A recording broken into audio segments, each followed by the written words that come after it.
Tarde, sejam todos muito bem-vindos. O seminário Que São Direitos Humanos é um projeto do GEDUF, o Grupo de Estudos e Pesquisa em Direitos Humanos Fundamentais, em parceria com a URCA, a Universidade Regional do Cariri. O projeto visa estabelecer um diálogo entre o ambiente acadêmico e a comunidade, trazendo temáticas interdisciplinares, contando com a participação e com a colaboração de professores que trazem novas perspectivas a questões que são consideradas fundamentais para entender o funcionamento do corpo social. O seminário de hoje, intitulado Panorama Internacional dos Direitos Humanos, contará com a participação do professor Rômulo Neves e da professora Iamara Feitosa, levando em consideração a relevância que é compreender os direitos humanos internacionais, não só por uma questão de formação acadêmica, mas sobretudo por uma questão de formação humana. Agradeço imensamente a todos os participantes, inscritos que tornaram possível a realização do nosso evento. Agradeço a todos os convidados, agradeço aos professores palestrantes por terem aceitado o convite, por estarem aqui e por compartilharem conhecimento conosco. Agradeço imensamente ao professor Cristóvão Teixeira por nos apoiar tanto na pesquisa e no projeto, ao professor Patrício Mello pela parceria de sempre. Agradeço aos professores membros do GEDUF e aos professores de Direito da URCA. Não poderia deixar de agradecer a nossa equipe organizadora, que não mediu esforços para que o evento saísse e acontecesse da melhor forma possível. Sérgio, Chayana, Juan, Luana, Vitor e Matheus, sem vocês o nosso evento não poderia acontecer. E com relação à estrutura do nosso evento, eu peço para que todos vocês desliguem os microfones e as câmeras, com exceção dos nossos palestrantes. Não precisam se preocupar com a frequência, porque as presenças de vocês vão ser contabilizadas pela nossa equipe organizadora. As perguntas vocês poderão enviar pelo chat e no momento que for reservado para as perguntas, eu repasso para os professores no momento das perguntas. E aí vamos disponibilizar de 30 a 40 minutos para que o professor Rômulo realize o seminário, em seguida de 10 a 15 minutos para a professora Iamara estabelecer o debate, em seguida repassamos a palavra ao professor Rômulo e, por fim, temos o momento das perguntas, de 20 a 30 minutos. O nosso evento ele foi organizado para que ocorra uma duração de 1 hora e 20 minutos e, no máximo, 1 hora e meia. Portanto, eu peço a colaboração e a compreensão de todos vocês para que o evento ocorra conforme planejado e que seja muito construtivo e cheio de aprendizagens para todos nós. O professor Rômulo Neves é graduado em Ciências Sociais pela USP, com passagens pelos cursos de Direito, Educação Física e Jornalismo também na USP, tem especialização em Economia e em Relações Internacionais pela USP, é mestre em Sociologia pela USP, é mestre em Diplomacia pelo Instituto Rio Branco, diplomata desde o ano de 2005, com passagens pela Venezuela, por Suriname, pela Etiópia e pelo Paquistão, onde trabalha atualmente. Trabalhou no Tribunal Regional Federal como técnico judiciário, antes de se tornar jornalista na Gazeta Mercantil e Folha de São Paulo, cobrindo os assuntos relacionados à economia, professor de Relações Internacionais na UDF, IESB, Unicelb e também na UNB, e foi chefe de gabinete do governador do Distrito Federal. A professora Iamara Feitosa é graduada em Direito pela Universidade Regional do Cariri, tem especialização em Direito Penal e em Criminologia também pela Universidade Regional do Cariri, tem especialização em Direito Processual Penal pela Anhanguera, é mestra em Direito Internacional pela Universidade Católica de Santos, é advogada, é professora da Universidade Leão Sampaio do curso de Direito e também é pesquisadora de um grupo de estudos da Unileão sobre direitos humanos e globalização. Passo agora a palavra ao professor Rômulo Neves para que ele inicie o debate. Olá! Aconteceram problemas técnicos e os 5 primeiros minutos do nosso evento, do nosso seminário, não puderam ser gravados. Todavia, isso não trará nenhum prejuízo à compreensão e ao entendimento do que foi exposto no restante do evento. Eu peço a colaboração e a compreensão de todos e peço também para que compartilhem, curtam e deixem seus comentários nos nossos conteúdos que serão postados aqui no YouTube e porque eles foram feitos com muito carinho. Foram afetadas por uma situação de conflito e tiveram que pedir refúgio ao longo da última década. Então, desde 2010 até agora, cerca de 100 milhões de pessoas foram afetadas por esse problema. Para vocês terem uma ideia, isso é quase metade da população brasileira. Então, é como se metade da população brasileira estivesse em situação de refúgio. Os principais países com o maior número de refugiados são exatamente aqueles que enfrentam, nesse momento, um conflito, e por isso essas populações têm que deixar suas casas, têm que deixar seu local de vida para se esconder, fugir dessa situação de conflito. Então, Congo, Saara Ocidental, Iêmen, Síria, Afeganistão, Venezuela, todos esses países eles têm uma grande quantidade de refugiados.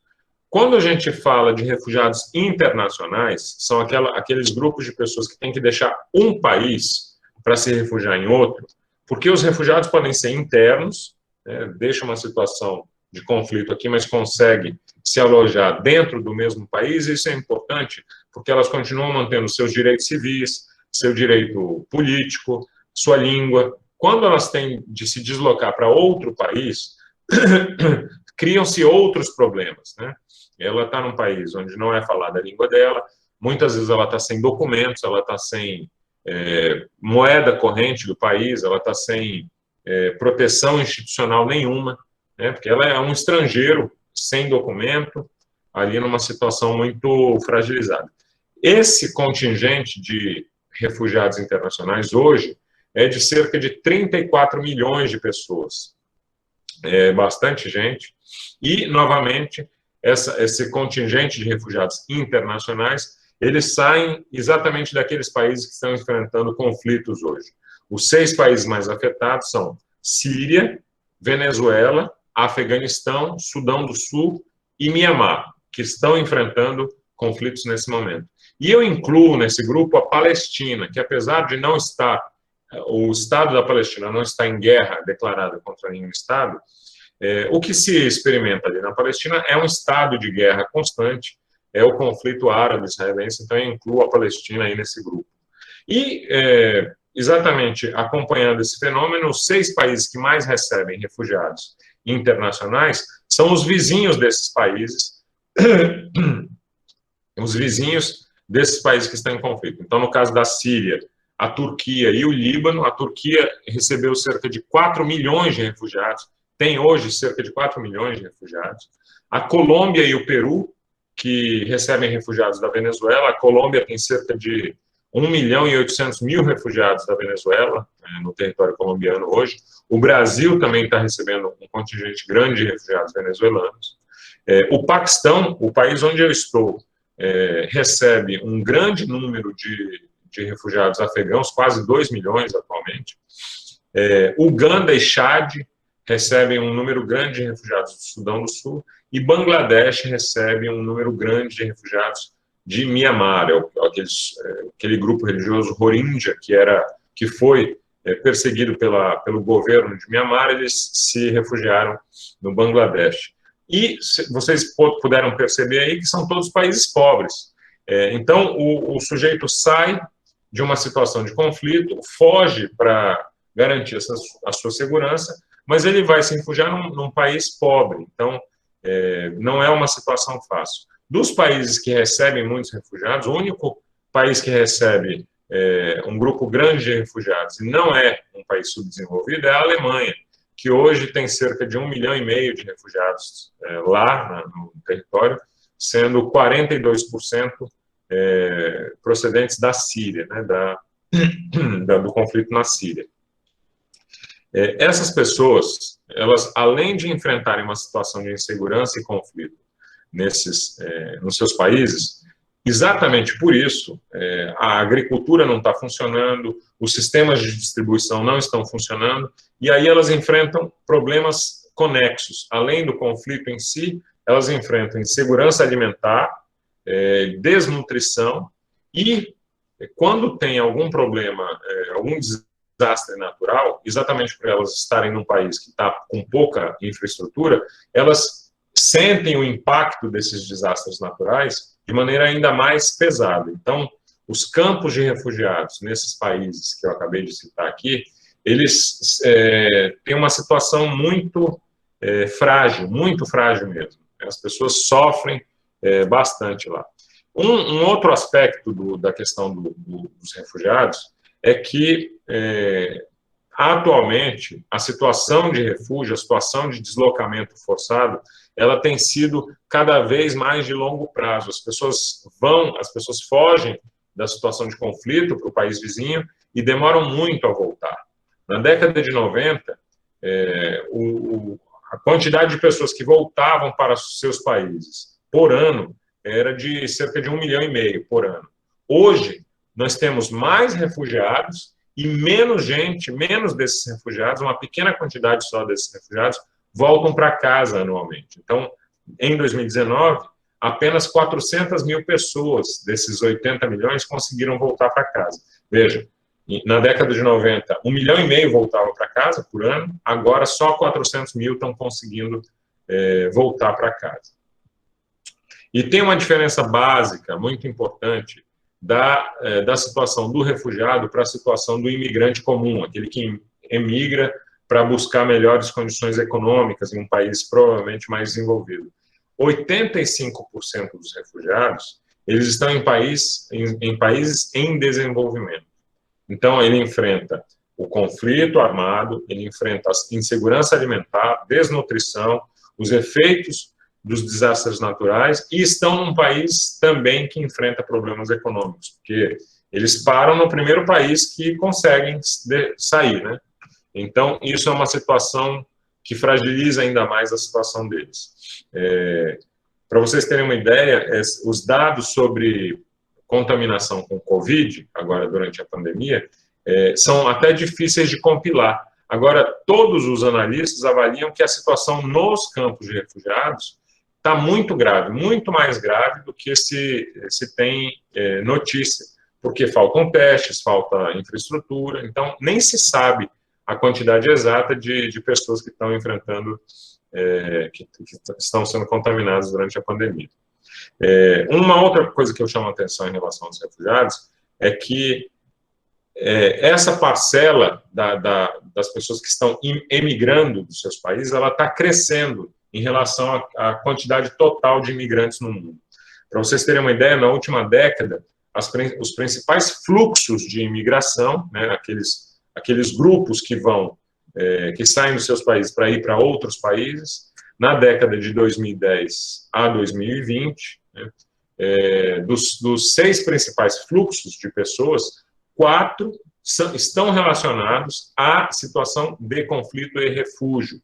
Então, são aqueles que eu falei, da Síria, do Sudão do Sul, da Venezuela e de Mianmar, dos 6 principais fluxos de imigrantes. Os outros 2 é o fluxo que vai da China para os Estados Unidos e da Índia para os Estados Unidos, para a Arábia Saudita e para Omã, né? De 2000 a 2010, então na década seguinte, dos 6 maiores fluxos de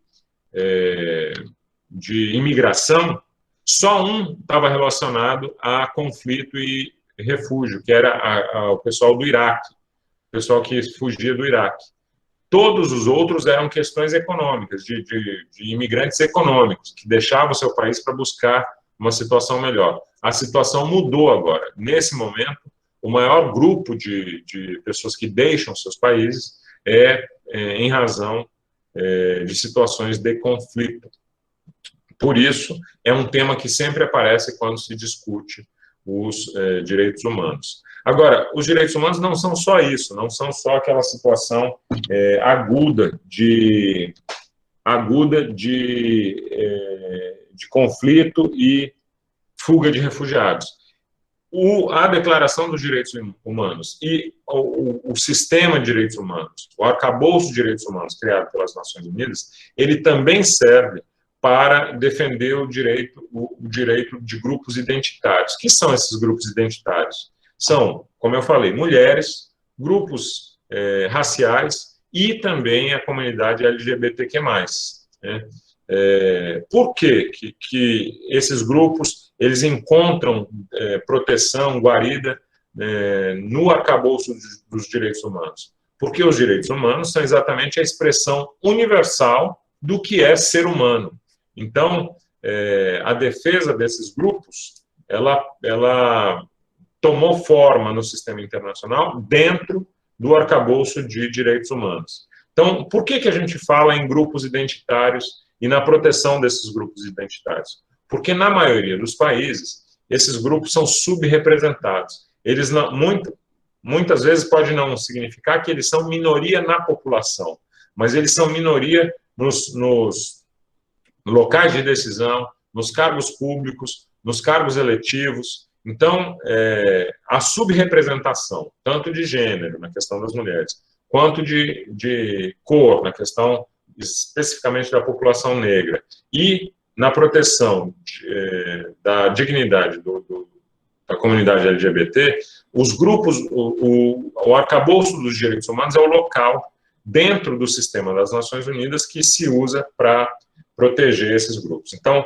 eu começo falando do sistema de proteção e de combate à discriminação racial.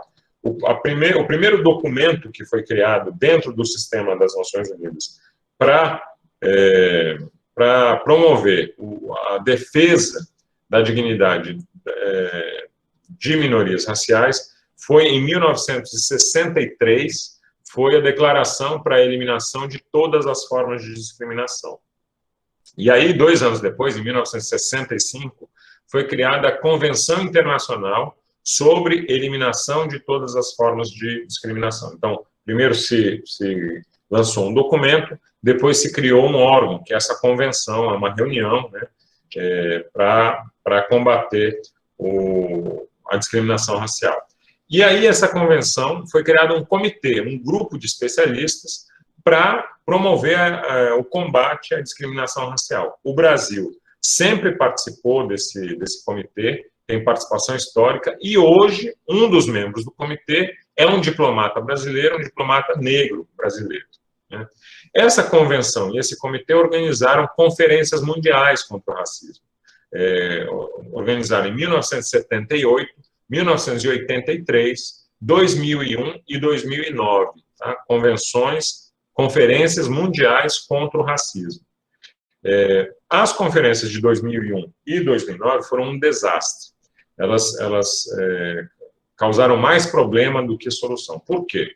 A de 2001, o conflito árabe-israelense acabou monopolizando os debates, e aí Canadá, Israel e Estados Unidos deixaram a reunião, em razão do monopólio do tema do conflito árabe-israelense. Além disso, alguns países africanos se organizaram, junto com ONGs americanas, para exigir que todos os países que tiveram sistemas escravistas se desculpassem individualmente a cada um dos países africanos. Vocês imaginam aí o constrangimento que isso causou, porque muitos países que adotaram práticas escravagistas lá atrás, hoje não tem mais isso, né? Em alguns casos são até países que defendem com muita ênfase os direitos humanos. E aí esses países acabaram ficando ali numa situação de constrangimento. Em 2009, 8 anos depois, vários países puxados pelos Estados Unidos, Canadá, Israel, Austrália, Itália, Nova Zelândia, etc., acabaram nem participando da conferência, com medo de que acontecesse de novo aquilo que aconteceu na conferência de 2001. Então, acabou não funcionando. Esse arcabouço todo aí, ele complementa algumas subcomissões que tinham sido criadas dentro das Nações Unidas já em 47, já logo no final da Segunda Guerra, já tinha sido criada lá, antes mesmo da declaração, já tinha sido criada uma subcomissão para prevenção de discriminação contra minorias. Essa subcomissão durou até 99, e aí de 99 a 2006, essa subcomissão mudou de nome e passou a ser Subcomissão para a Proteção e Promoção dos Direitos Humanos, em geral, né? E aí foi exatamente o momento das conferências mundiais contra o racismo que tiveram esses problemas políticos aí. Bom, e por que esse tema da proteção dos direitos de minorias raciais tomou tanta proporção?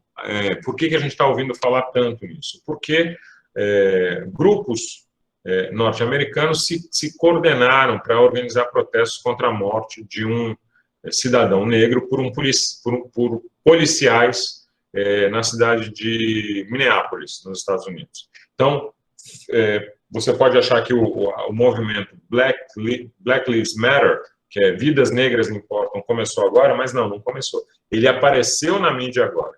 Na verdade, ele foi criado em 2012, também em razão da morte de um jovem negro pela polícia nos Estados Unidos. Em 2013 foi fundado o grupo. Em 2014 morreu houve outras mortes bastante traumáticas de negros, jovens negros com a polícia americana.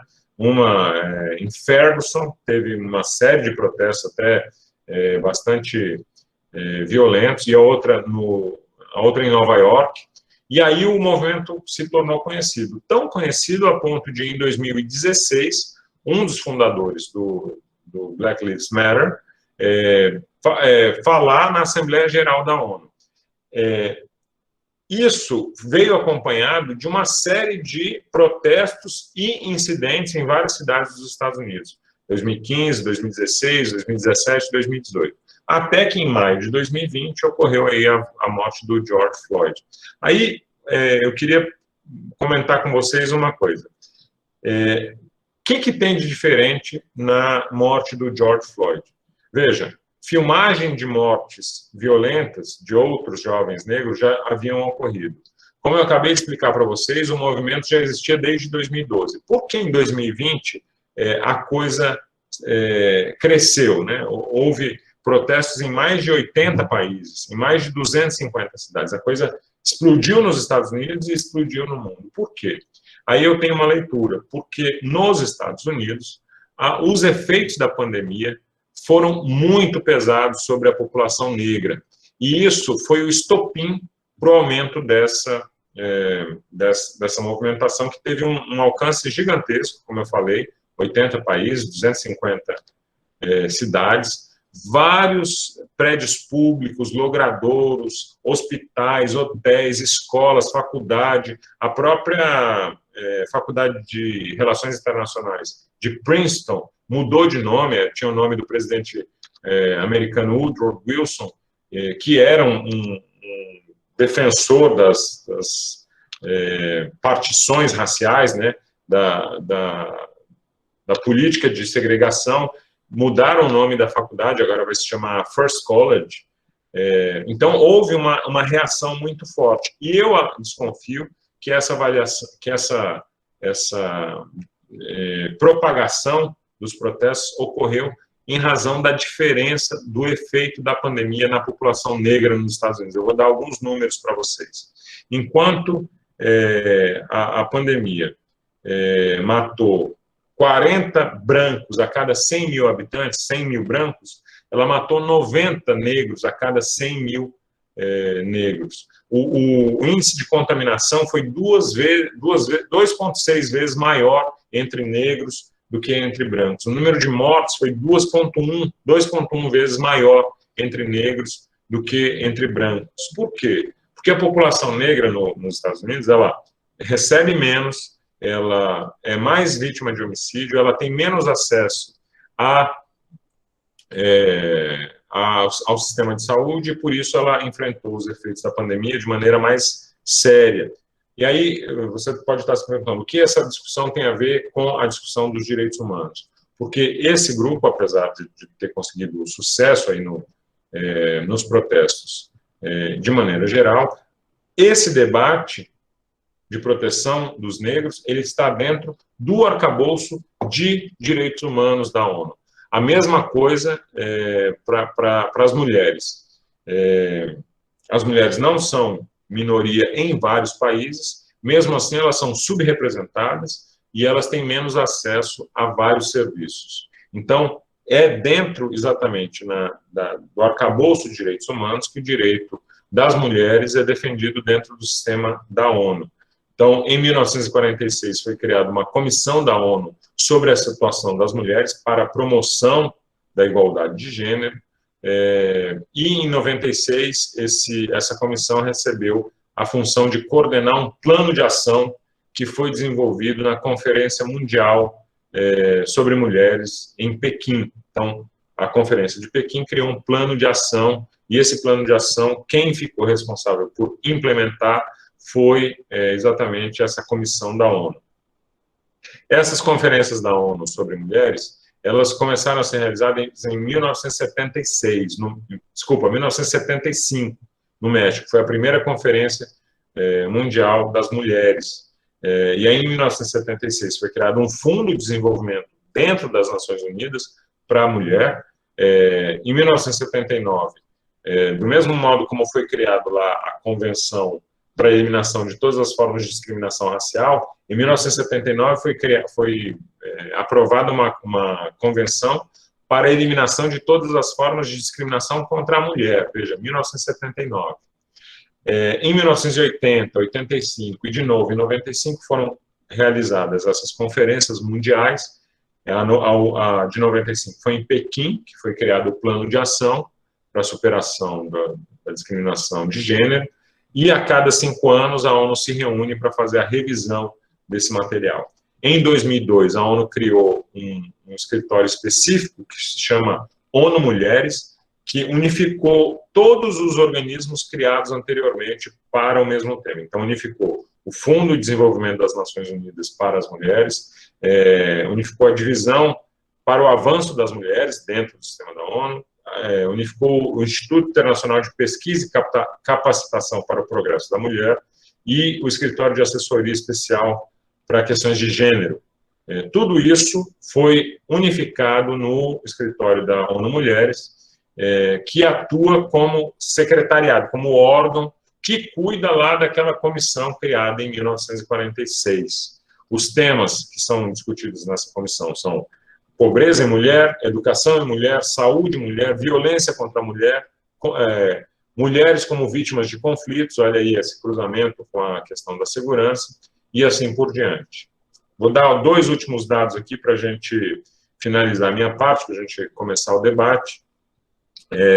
Em 1960, a população mundial era metade homem e metade mulher, exatamente 50%. Hoje, então 60 anos depois, a população de mulheres diminuiu 0,5%. Então, hoje, a população do mundo tem 50,5% de homens e 49,5% de mulheres. Isso percentualmente é pequeno, mas em número absoluto é muito maior. E veja só que contradição. Os homens participam de guerras, os homens participam de atividades mais violentas e a população de mulheres está diminuindo. Por quê? Porque existe uma violência que já começa antes do nascimento contra a população feminina, que é a valorização do filho homem, né? Então, vejam vocês aí como a violência contra a mulher, ela começa já desde antes do nascimento e a porcentagem da população feminina no mundo está diminuindo, né, desde 1960. Alguns últimos números aqui. Hoje, existem apenas 18 países com chefe de Estado mulher, então menos de 10% das líderes mundiais composto de mulheres, mas a situação já melhorou até, porque até 1980 nunca tinha, o número de chefes de Estado nunca tinha passado de 4, né? Se hoje são 18 de 180 países, até 40 anos atrás esse número não chegava a 4. E em 1978, por exemplo, não 40 anos atrás, esse número era 0. Então, nenhuma mulher chefe de Estado. Representação no parlamento também é super baixa.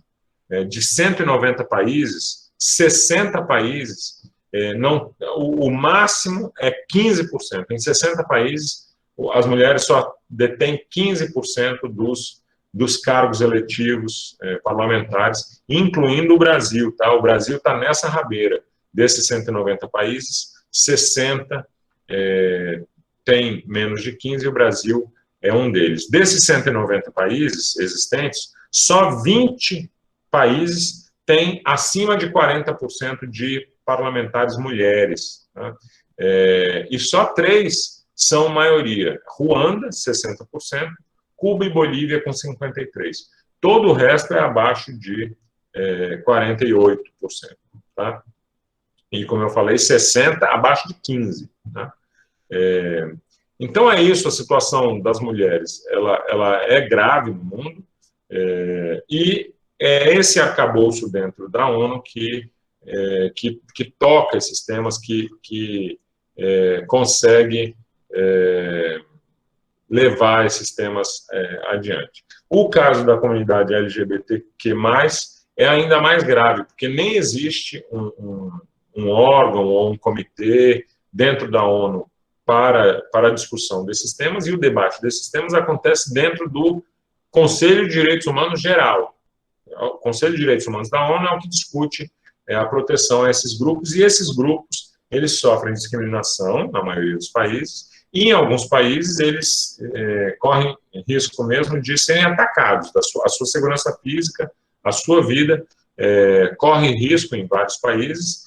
Em 72 países, por exemplo, a relação homossexual é criminalizada, em 11 deles é penalizada com pena de morte, né? Em 11 países, o homossexualismo recebe pena de morte como pena. E desses 190 países existentes no mundo, só 29 legalizaram o casamento entre pessoas do mesmo sexo. Então, é uma situação, a comunidade LGBT, ela enfrenta uma situação aí que ou deveria ser tema do arcabouço de direitos humanos das Nações Unidas. Bom, era isso que eu tinha para falar, muito rapidamente, né, correndo, assim, porque são temas muito amplos e longos, e tem um histórico aí por trás, mas falando rapidamente era isso. Fico aberto aí a nossa Yamara e depois as perguntas. Fiquem à vontade aí.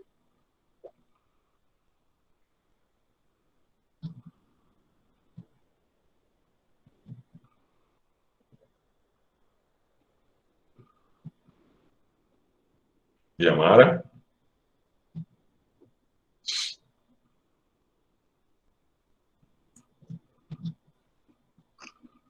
Teu microfone está mutado, Yamara. Deixa eu ver aqui. Olá, pessoal, boa tarde. Meus cumprimentos a todos. Muito obrigada pelo convite e agradeço ao professor Rômulo pelas suas explanações, pelas suas explicações.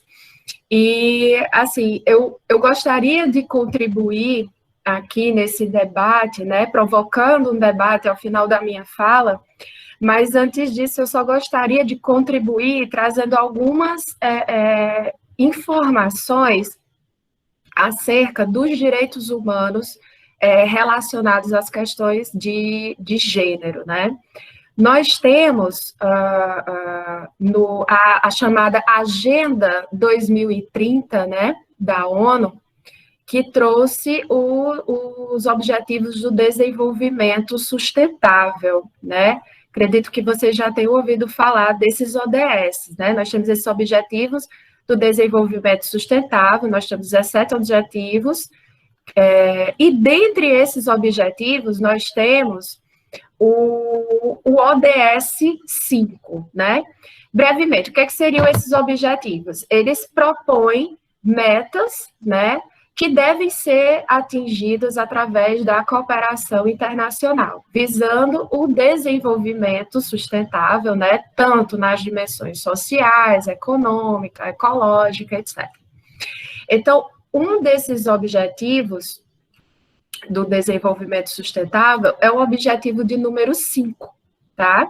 O objetivo de número 5 que busca, né, o que diz esse objetivo de número 5, chamado ODS, né, apelido ODS 5, seria alcançar a igualdade de gênero e empoderar todas as mulheres e meninas, né? E aí, uma das questões que chama a atenção agora nesse cenário de pandemia é a questão, como o professor falou, né, das mulheres, na grande maioria são as mulheres negras, né, que nós vemos hoje exigindo merecidamente, né, mais esforço e empenho na busca de garantir os direitos dessas pessoas, principalmente agora em tempos de pandemia, né? Então, o que é colocado por essas mulheres negras, né, em seus pedidos, em suas manifestações, né? Que sejam cumpridos os princípios da equidade, né, e universalidade do Sistema Único de Saúde, e implementar uma política nacional de saúde integral da população negra, né?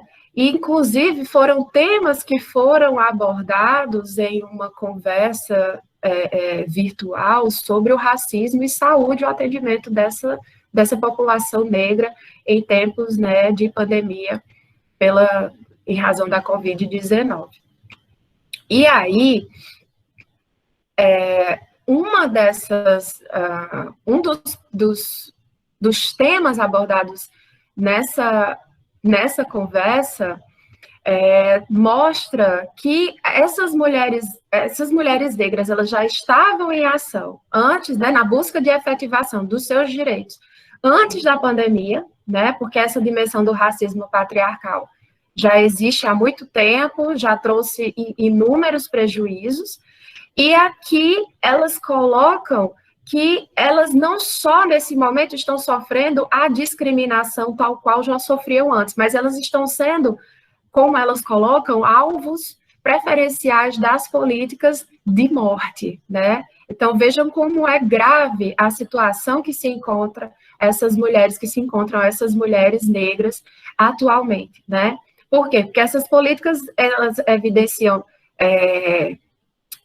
diferentes grupos, né, entre a população negra, mas são as mulheres negras que estão em quase todos esses grupos sofrendo os impactos dessas violências, né, e da falta de direitos. Então, quem depois, inclusive, quiser saber mais sobre isso, existe um trabalho da ONU, ONU Mulheres, tá? Que atua não só no Brasil, né, mas em vários países. E outra questão também que me chama a atenção, e aí também eu já gostaria de provocar o debate nesse sentido. Nesse sentido aqui, peço que o professor Rômulo, se possível, pudesse falar para nós como é que é visto, ou como é que é vista a imagem do Brasil hoje, por aí afora, diante do que alguns já chamam de genocídio contra a população indígena, né, contra os índios. Sabemos que eles fazem parte de uma minoria, né, de um grupo minoritário no Brasil, e que vem sofrendo nós temos inúmeras mortes, a população indígena, ela sofreu uma redução absurda, né, nos últimos anos, não só agora com a Covid-19, mas nos últimos anos, né, inclusive tendo as suas terras, né, retiradas, a questão do desmatamento, de queimadas, etc., da falta de demarcação de limites dessas terras indígenas, etc. E no Brasil, a questão do preconceito que existe também, né, em relação aos povos indígenas, é inegável que exista no Brasil. Atualmente, o Estatuto Repressivo, né, a nossa Constituição, ela diz que deve ser combatida toda forma de discriminação, não é isso? Ela coloca para nós a Constituição de 1988, porém, nós temos uma lei no Brasil, a Constituição ela não criminaliza, ela não traz novos tipos penais, porém, nós temos no Brasil uma lei, né, que busca atender esse mandado constitucional de criminalização, que é a Lei de Preconceito, a Lei 7.716 de 89, mas é uma lei que pune a discriminação em razão de raça, cor, etnia, religião ou procedência nacional, no qual devem estar inseridos também a questão dos indígenas, né?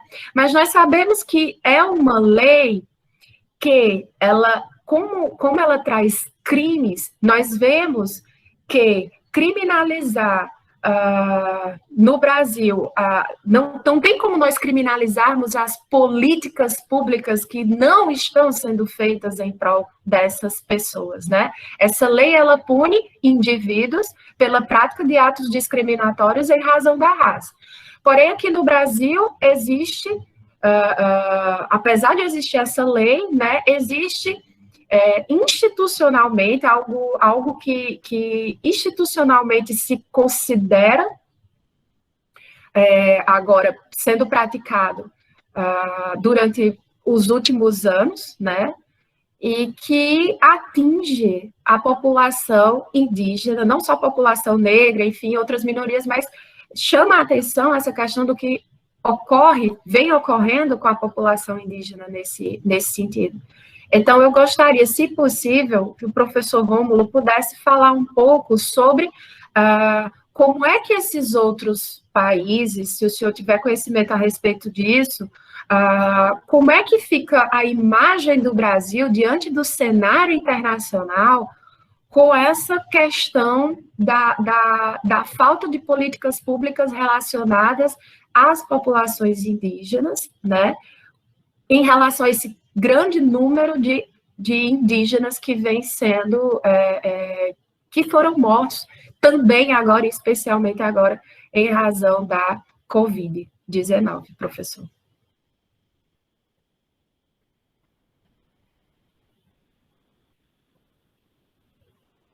Alô, alô? Estão me ouvindo? Oi, está ouvindo. Certo. Bom, eu vou começar com a questão levantada pela Yamara, e aí eu vi aqui que temos 3 questões levantadas pelo pessoal que está participando. Em relação à imagem do Brasil, é um tema sensível para mim, porque eu trabalho no governo, trabalho no Estado brasileiro, isso é parte do meu trabalho, mas eu vou comentar aqui sob um ângulo pessoal, sob um ângulo acadêmico, na verdade, e já começo dizendo que a análise não é simples. É claro que existe um prejuízo à imagem do Brasil quando a gente verifica essa situação, não só das populações indígenas, mas da população negra. Aqueles dados que eu dei dos Estados Unidos, diferença de salário, diferença de taxa de desemprego, mortes da população negra por policiais, por exemplo. No Brasil, elas também são ruins, né? Não é só o grupo indígena, mas o grupo, a população negra também tem um problema. E eu vou falar para vocês, os dados do Brasil são menos ruins do que os dados dos Estados Unidos. Então, a gente tem que tomar cuidado com a questão da imagem, porque o que é a imagem? Seria mais prudente a gente trabalhar com dados, né, para comparar os diferentes índices. Mas a imagem do Brasil, ela sofre com essa situação que a gente vê no Brasil. Por exemplo, a situação da insegurança nos presídios é outro tema que arranha a imagem do Brasil no exterior. Mas, dito isso, eu preciso dizer que o efeito prático dessa diminuição do perfil da imagem do Brasil é um efeito secundário. No final das contas, as negociações internacionais, elas acabam caminhando, claro, há um efeito, mas ele não é definidor das relações internacionais. Eu vou dar alguns outros exemplos. Os Estados Unidos, acabei de dar os dados da situação da população negra nos Estados Unidos são muito ruins, né? Isso fere a imagem dos Estados Unidos? Fere, mas não a ponto, por exemplo, de o Brasil não fazer negócio com os Estados Unidos, compreende? Existe uma distância grande entre a imagem geral que o país tem e os efeitos para a política externa que aquela determinada imagem gera. Vou dar outros exemplos. Austrália e Nova Zelândia, a Nova Zelândia com a população maori e a Austrália com a população aborígene. A Austrália, ela teve uma política bastante negativa em relação à sua população aborígene durante muito tempo. Né? Isso fere a imagem da Austrália? Fere, mas isso é definidor da imagem da Austrália? Infelizmente, não. Tirando casos muito graves, como o apartheid na África do Sul, esses temas acabam ganhando dimensão apenas quando eles estão muito agudos, quando há um evento muito forte que faça esse tema pular na agenda. Infelizmente, a incidência de morte por Covid entre os indígenas hoje, é claro que tem, especialmente na Europa, tem um grupo se importando com isso, mas eu vou falar para você aqui no Oriente Médio. A situação das mulheres é tão ruim que a situação dos índios no Brasil não tem nenhuma penetração no Oriente Médio, no sul da Ásia. O tema nem aparece, entendeu? Então, existe um prejuízo para a imagem? Existe, na Europa, especificamente, e mesmo na Europa, esse prejuízo de imagem acaba infelizmente, eu não estou defendendo, não, estou dizendo que esse prejuízo de imagem acaba tendo pouco impacto nas relações internacionais. Infelizmente. Porque a agenda internacional, ela acaba dando mais prioridade para outros temas, especialmente os temas econômicos, muito mais do que os sociais. Né? Por exemplo, a situação das mulheres no Afeganistão, ou mesmo aqui no Paquistão, ou outros países muçulmanos, é muito dura. Né? E isso não impede o Brasil de comprar, ou a China, ou os Estados Unidos, de comprar petróleo da Arábia Saudita, por exemplo. Né? Então, você veja aí que existe uma grande diferença entre realmente ter um efeito na imagem e esse efeito na imagem ter efeitos práticos nas relações internacionais. Entendeu? Essa é um pouco o que eu gostaria de falar sobre isso. A Virna me pergunta aqui por que existe a diferença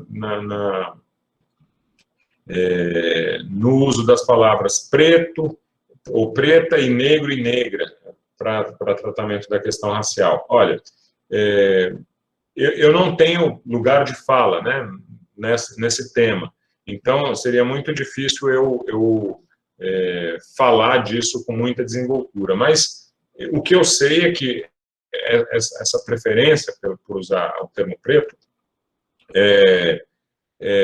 tem muito a ver com, acho que a Carla acabou de escrever aqui, com o uso que a palavra negro, especialmente nos Estados Unidos, mas também no Brasil também existe isso, era usada no contexto da escravidão. Então, quer dizer, a escolha por usar outra palavra e não aquela que era usada no contexto da escravidão, ela tem um peso simbólico para o movimento negro. Né?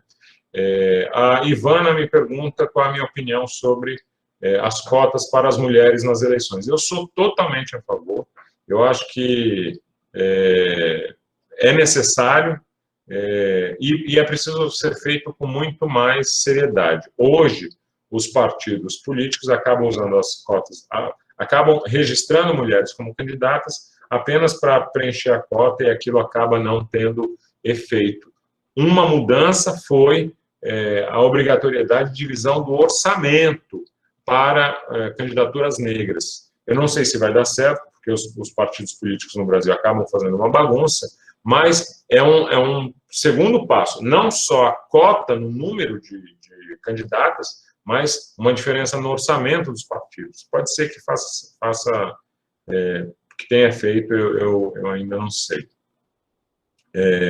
O Sérgio pergunta se a gente pode considerar fracasso dos órgãos internacionais e da ONU a baixa representatividade das mulheres e a criminalização da comunidade LGBT.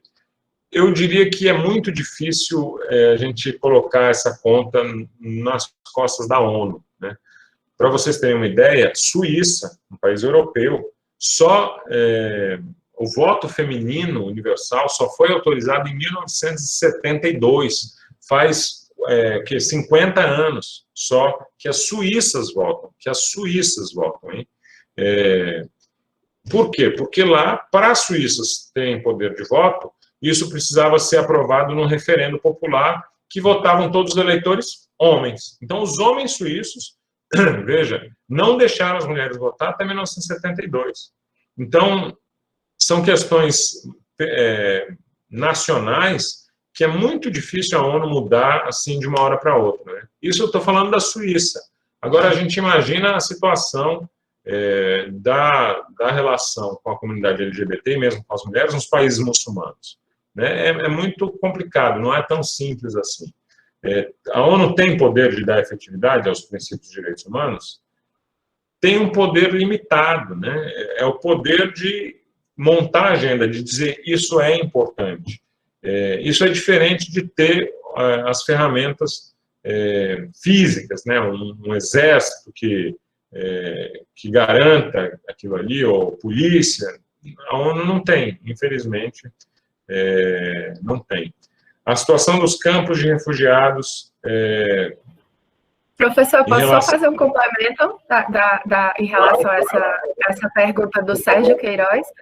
Tem uma coisa muito importante, como o professor Rômulo colocou muito bem, que é a questão da soberania, né, do país. A ONU, ela não pode determinar, digamos assim, obrigar os países a incluírem na sua legislação interna essas questões que ela indica que devem ser cuidadas e da forma como a ONU indica que devem ser cuidadas. O que eu quero dizer apesar do país, né, nós vemos que o Brasil, ele assinou perdão, professor, a Convenção de Discriminação das Formas de...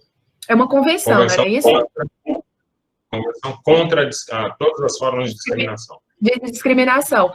E o Brasil só veio trazer uma lei para o nosso ordenamento jurídico interno a respeito disso em 89. Então, um bom tempo depois que ele assinou, né, essa convenção. Então, veja que o Brasil, ele se comprometeu a assinar a convenção? Sim, mas olha o tempo que ele demorou para fazer isso. A ONU teria como obrigar, né, não teria, digamos, esse poder de polícia para obrigar, né, tem a questão da soberania dos países. E aqui é um dos países em que nós temos, né, esse preconceito e atos de preconceito, atos discriminatórios em razão do preconceito contra a população LGBT. E aí existiu recentemente uma polêmica muito grande em torno de uma decisão do STF, lá na ADO 26, ação de declaração de omissão, em que o STF, de acordo com alguns, teria criminalizado, né, a LGBTfobia, né? Então, a homofobia, a transfobia, agora, a partir dessa decisão do STF, é considerado crime no Brasil. E isso veja você, né, que a ONU não tem força para obrigar o legislativo a criar, né, um tipo penal, um crime a respeito disso, não teve. O legislador no Brasil, apesar de ter criado a lei de combate ao preconceito, não incluiu especificamente o preconceito em razão da orientação sexual, por exemplo, né? Precisou que o STF, em sede de uma ação, declarasse que o legislativo está omisso por até hoje não ter cumprido o que manda a nossa Constituição de 88, que é criminalizar condutas que atentem contra direitos e garantias fundamentais, como a questão do racismo. O próprio STF declarou isso, mas o STF também não tem força para obrigar o legislativo a criar, né, um tipo penal que criminalize essas condutas. Houve uma compreensão do STF nesse sentido, mas que para alguns ferir alguns princípios do direito penal, que eu não vou adentrar aqui mais pormenores dessa questão, mas é só para você ter uma noção de que não tem como obrigar, né, o poder legislativo do Brasil a criminalizar essas condutas, assim como a ONU não tem como obrigar em outros países, é por uma questão de soberania. Exatamente. Rapidinho, professores. Eu queria, rapidinho, Rômulo. Um posicionamento dos dois sobre essa pergunta de Rafael Alves Albuquerque, sobre o entendimento das intervenções externas em casos de flagrantes e violações aos direitos humanos na Síria, por exemplo, considerando a dimensão da soberania, o que diz a ONU. E aí pode ser um posicionamento dos dois, tanto do professor Rômulo como da professora Iamara. Eu só vou acabar de responder a questão do Leandro aqui. Ele pergunta a situação dos campos de refugiados. A situação é péssima. A situação, os campos de refugiados sofrem com falta de infraestrutura, sofrem com superlotação e não tem teste, não tem cuidados.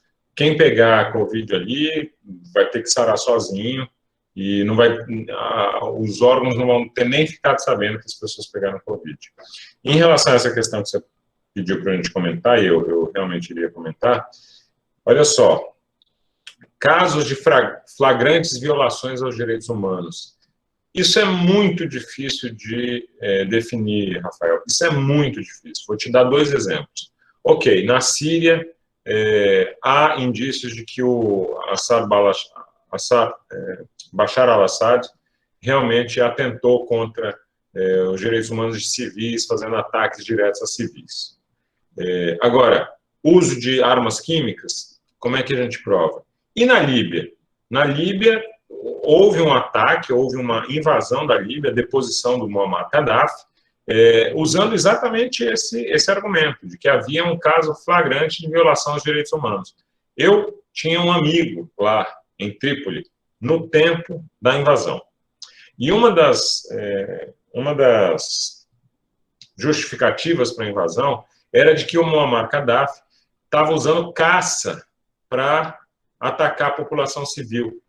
Ele estava lá, esse meu amigo estava lá, na praça em que se dizia que a população estava sendo atacada. O hotel dele era na praça. Ele me falou, não havia nada disso. E aí a gente começa a investigar por que a Líbia foi invadida. A Líbia tem uma das maiores produções de petróleo da África, com grandes interesses da França, do Reino Unido, dos Estados Unidos. E aí, a invasão e a deposição do regime líbio foi em razão de flagrante violação aos direitos humanos ou foi por outros interesses? Né? Quem viola mais os direitos humanos, a Síria ou a Arábia Saudita? Então, é muito complicado definir exatamente o que acontece nesses países. É muito complicado você definir que você tem a obrigação de interferir, que você tem direito de interferir dentro de uma situação nacional. É muito complicado. O Brasil chegou a trabalhar com o conceito de responsabilidade, né? Mas esses conceitos não estão fechados, não são consensuais e, mais do que isso, eles podem esconder outros interesses, né? Para vocês terem uma ideia, vários dos países que mais desrespeitam os direitos humanos, eles brigam por uma cadeira no Conselho de Direitos Humanos da ONU, exatamente para não deixar o debate evoluir. Então, veja você como a questão política dos direitos humanos pode ser usada para várias agendas, né? Tem que tomar cuidado com isso aí. Tá certo, obrigado, professor.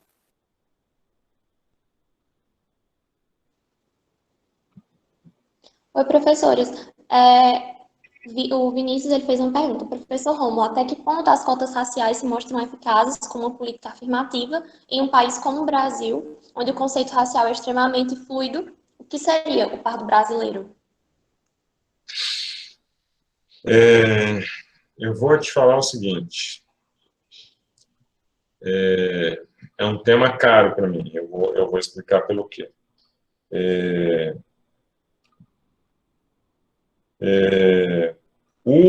As cotas raciais, elas dizem respeito a situações específicas. Uma, entrada na universidade, e a outra, concursos públicos. Eu sou absolutamente a favor das cotas para as vagas na educação universitária. Sou a favor das cotas para o concurso público, mas não sou a favor do modo como o Brasil diferencia o seu funcionário público dos outros funcionários. Vou te dar um exemplo. Por que a cota é um tema tão importante nos concursos públicos? Porque no Brasil, o funcionário público tem um tratamento privilegiado em relação ao resto da população. O nosso problema não é nem a diferença entre negros e brancos, mas eu te diria mais a diferença entre quem está protegido, seja como funcionário público, seja como empregado no Brasil, e o resto da população, quem não é empregado, quem não é funcionário público, desempregados, subempregados. Então, é uma forma de diminuir o problema da diferenciação racial? É uma forma de diminuir. Mas ela é montada em cima de um sistema que cria desigualdades. Então, o meu problema não é com a cota, não é com a cota para o pardo brasileiro ou o negro brasileiro nos concursos públicos, não. O meu problema é com o próprio concurso público, né, que cria uma situação de uma desigualdade tremenda entre quem é funcionário público e quem não é funcionário público. Né? E só tem uma coisa, eu não sei se eu concordo muito que no Brasil o conceito racial é fluido. É fluido talvez para mim, que não sou branco, mas é difícil me classificar como preto. Mas para uma pessoa que tem a pele escura no Brasil, ela sabe muito bem o que é o preconceito racial. Para essa pessoa não é nada fluido. Não é nada fluido. É bem concreto. O preconceito racial é bem concreto. O meu problema não é com as cotas, eu sou a favor de ambas. O meu problema é com a própria desigualdade que os concursos públicos criam no Brasil. Né? Ok. Professora Iamara, a senhora quer comentar um pouco sobre? Assim, eu concordo com o professor Rômulo, né, a respeito dessa questão do conceito, né, de raça, e, inclusive, nós temos no Brasil um entendimento jurisprudencial dos nossos tribunais superiores, como exemplo do STF, que ele entende que esse termo raça, né, ele se refere, vai além disso de uma característica meramente biológica, né, como a cor da pele, por exemplo.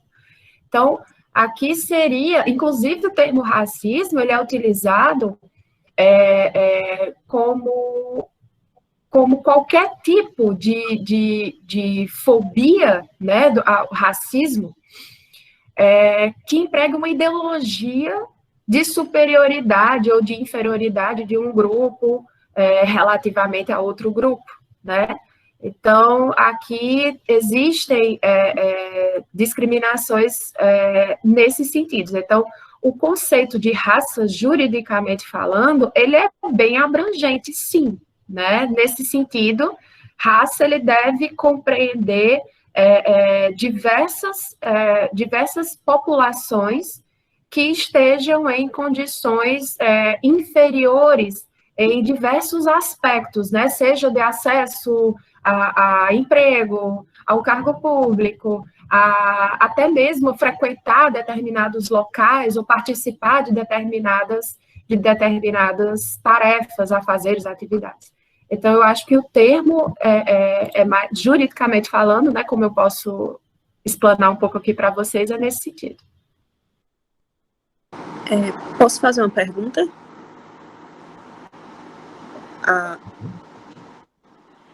Eu queria fazer uma pergunta à professora Iamara, né? E também, se o professor Rômulo puder responder assim, eu agradeço, embora eu ache assim, que ela seja melhor para responder pela questão do lugar de fala, né? Já que aqui está se tratando de um seminário de direitos humanos, e eu vi que a professora Iamara deu uma pincelada rápida assim, na questão da violência contra a mulher, né? Ela falou da violência contra a mulher preta, né? Mas falando da violência contra a mulher, né? A gente vivenciou nesse período de pandemia, esse ano, né, em 2020, a questão dos espóiceres Cariri, há uns meses aí atrás, né? Esses espóiceres, tanto aqui no Cariri como em outras regiões. Então, assim, eu queria que a senhora procurasse falar um pouco, assim, nessa questão, porque, assim, é um movimento legítimo, Só que, assim, também foi muito perigoso, assim, pela questão de que ocorreram casos de meninas que fizeram relatos e os caras entraram na casa delas de alguma forma, pularam até muro, né? E também essa coisa de que poderia acontecer também de colocarem, já que estava passando uma lista e não especificava se tratava de estupro ou de assédio, que assédio também não deixa de abrir porta para um estupro, né? Um assédio, uma importunação sexual, abre porta para aquele estupro grave, né? Que segundo o Código Penal tem que ter a violência física e o ato libidinoso. Então, assim, queria assim que procurasse pincelar assim, o que é que foi assim mais que, assim, apesar do movimento ser legítimo, deixou mais aquela coisa negativa que ficou uma coisa, assim, mal resolvida, desorganizada dentro dessa causa.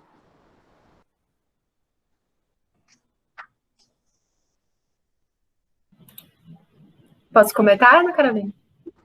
Pode sim. Pronto. Eu sei desse movimento, né? Para quem não sabe, o professor Rômulo, eu não sei se foi algo que aconteceu aqui na nossa região, né? Do Cariri, o Exposit Cariri, mas foram exposições feitas em outros locais do Brasil. E aí foram o quê? Foram relatadas diversas práticas de assédio, por exemplo, né? Inclusive de estupro, por parte de alguns homens, e essas mulheres, durante algum tempo, muitas delas não contaram isso às autoridades e trouxeram a público pelas redes sociais. Foi isso, Virna? É isso que você está se referindo, né? Isso mesmo. Pronto. Aí, assim, o problema desse tipo de exposição você se identifica ou você tem como ser identificado, né? E ser responsabilizado penalmente por aquilo que você falou, caso não seja verdade, né? Então, aí nós estaríamos possivelmente diante dessas pessoas que relataram, que colocaram os nomes, né, desses homens, teve uma lista com o nome de vários homens, enfim. Então, essa pessoa que acusa outrem, né, da prática de um crime, e se isso não vier a ser verdade, não estou dizendo que não estou dizendo que é o caso, né, mas estou dando outro olhar como você pediu, né, pelo lado deles, de quem foi acusado injustamente, né. Então, se você acusado... Estou interrompendo bem rápido. Não é nem a questão dos caras que eu estou falando, é a questão, assim, da segurança das mulheres, entendeu? Porque mesmo sendo uma coisa anônima, aconteceu ainda de vazar, né, uma colocar um nome, uma ou outra, e aí aconteceram dos caras irem atrás de forma agressiva, tomar satisfação, elas não querem contar autoridades por N motivos, para não ter que envolver família, essas coisas, e isso acabou se tornando perigoso, de certa forma, para elas. Essa questão, assim, que eu queria que adentrasse mais. Entendi. Eu não tenho conhecimento dessa, digamos, essa segunda parte, né, do que aconteceu após essas exposições de investidas de alguns desses homens contra essas mulheres para que elas se calem, né? Mas, assim, existe a possibilidade, o que é aconselhável juridicamente falando, que essas mulheres busquem a delegacia, né? Em Juazeiro do Norte nós temos, por exemplo, a delegacia da mulher, proteção à mulher, e é muito importante que essas mulheres não se calem, que essas mulheres narrem o ocorrido formalmente perante a autoridade policial, porque só assim a autoridade policial, né, com base nesses depoimentos e conhecendo os fatos mais recentes, essas ameaças, por exemplo, é que eles vão poder tomar as providências cabíveis, né? Inclusive, dentro do inquérito policial que já existe, né, que apura todas as práticas de eventuais crimes de estupro, de assédio, enfim, contra essas mulheres, pode ser também analisada essa continuidade das condutas desses homens que foram ameaçar, né, as pessoas que os expuseram. Então, é um tema, algo muito sensível para eu dizer para você assim, olha, ela deve procurar autoridade policial. Juridicamente, é o caminho, tá? Mas Eu entendo também, por outro lado, que algumas delas não querem mais, ou já se sentem com tanto medo, ou não querem mais dar continuidade a esses atos de exposição, ou não querem mais se expor, e talvez por medo ou pelo próprio trauma, né? É necessário uma coragem muito grande da mulher que tenha sido vítima de violência, como elas relatam que foram. É muito complicado para ela tornar público, para elas tornarem público tudo que elas vivenciaram, né? Não é fácil. Vejo que muitas delas contaram que fatos que aconteceram ou que vem acontecendo há anos, né? E que muitas delas não tiveram a crença dos seus protetores. Protetores, estou falando aqui, por exemplo, pai, mãe, né? Por exemplo, não acreditaram, enfim, não fizeram nada a respeito. Então, ela já começa com uma descrença do que as autoridades poderão fazer para protegê-la. E isso já torna algo muito, muito sensível, né? Muito complicado. Então, juridicamente falando, o caminho seria esse, narrar o ocorrido para as autoridades, e pessoalmente eu lhe digo que procurar uma ajuda, um suporte psicológico é fundamental para essas mulheres que sofreram algum tipo de violência, né? Pronto. Ó, gente, em relação ao tempo, essa última pergunta para o professor Romulo, não sei se ele já leu, professor, aí? Vou ler daqui, então.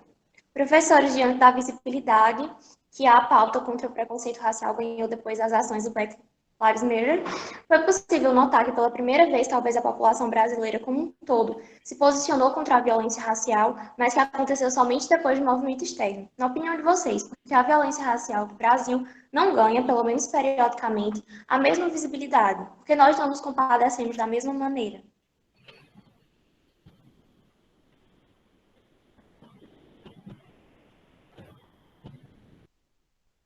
Professor Rômulo? Está desligado o microfone, professor. Então, desculpe, vamos lá, Davi. Eu vou comentar parte a parte da sua pergunta, que ela tem algumas questões importantes aí. Primeiro, infelizmente, eu acho que a população brasileira não se posicionou como um todo contra a violência racial. Grande parte da população brasileira condenou os protestos por achar que foram muito violentos, foram muito excessivos. Então, veja só, nem com essa situação a população brasileira se posicionou uniformemente, infelizmente. Aí você me pergunta, será que lá nos Estados Unidos toda a população se compadece da mesma maneira? Tampouco. A questão racial, ela não é uníssona, tá?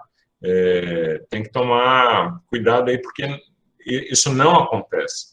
E, na verdade, tanto nos Estados Unidos como no Brasil, essa questão acabou sendo utilizada por grupos políticos para se posicionar numa polarização que já existia, e a questão da violência racial ela foi só adicionada a essa polarização que já existia. Infelizmente, a questão da violência racial ela não foi tratada de maneira séria, nem nos Estados Unidos, nem no Brasil, pelos críticos dos protestos, mas também por grande parte de quem protestava. Tá? Infelizmente, eu não tenho mesmo otimismo que você em relação ao que está acontecendo ainda.